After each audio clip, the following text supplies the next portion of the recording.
সুপ্রিয় খামারি ভাই বন্ধুরা, আশা করি আপনারা ভালো আছেন। আমি আপনাদের ভালোবাসায় অনেক ভালো আছি। ডিসক্রিপশনে আপনারা যেটি দেখতে পাচ্ছেন সেটি হচ্ছে একটি শাহিওয়াল গাবি। তা আসলে আপনারা অনেকে আমাকে বলেন শাহিওয়াল গাবিকে হলস্টাইন ফ্রিজিয়ান জাতের সিমেন্স দ্বারা কৃত্রিম প্রজনন করা যায় কিনা। অবশ্যই যায় এবং করলে কি হয়, এটা জাত উন্নয়ন হয়। আমরা শাহিওয়ালকে অনেকভাবে আমরা হলস্টাইন ফ্রিজিয়ান জাতের সিমেন্স দিয়ে কৃত্রিম প্রজনন করি এবং করছি।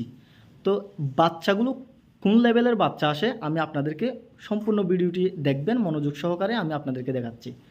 এটা হচ্ছে শাহিওয়াল জাতের একটি গাবি।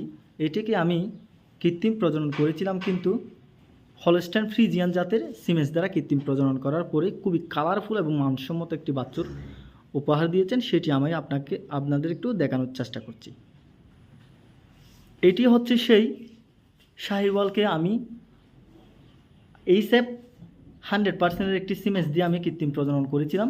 কৃত্রিম প্রজনন করার পরে কিন্তু বাছুর এটি জন্মগ্রহণ করেন। তো অনেকেই আমাকে প্রশ্ন করে শাহিওয়াল গরুকে বা দেশি গরুকে হলস্টাইন ফ্রিজিয়ান জাতের গরুর মানে সিমেন্স দ্বারা কৃত্রিম প্রজনন করলে বাছুর সমস্যা হয়, বাচ্চা জন্ম হয় না, বা বাচ্চা অনেক সময় এরকম সেরকম অনেক কিছু বলে।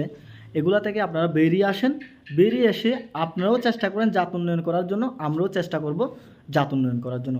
এটি হচ্ছে আমি শাহিওয়াল একটি গাবিকে আমি যে প্রথমে ভিডিওটি মানে দেখিয়েছি ভিডিওর মধ্যে, এইটাকে আমি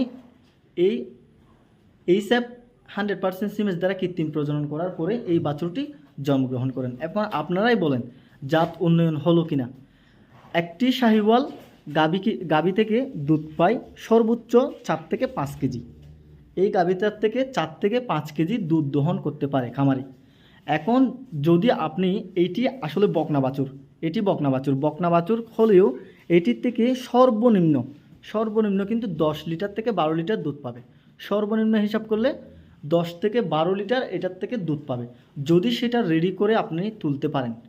তো আপনারা যারা ভুলের মধ্যে আছেন, ভুল থেকে আপনারা বের হয়ে আপনারা জাত উন্নয়ন করার জন্য চেষ্টা করেন।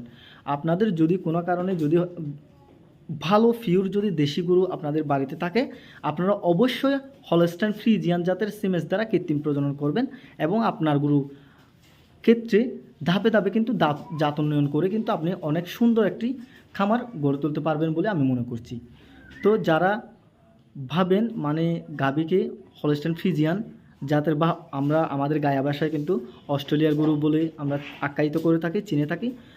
অস্ট্রেলিয়ার হলে অস্ট্রেলিয়ার আপনারা যেভাবে চিনেন আমি সেভাবে বলছি। আপনারা অস্ট্রেলিয়ার গরুর সিমেন্স দ্বারা কৃত্রিম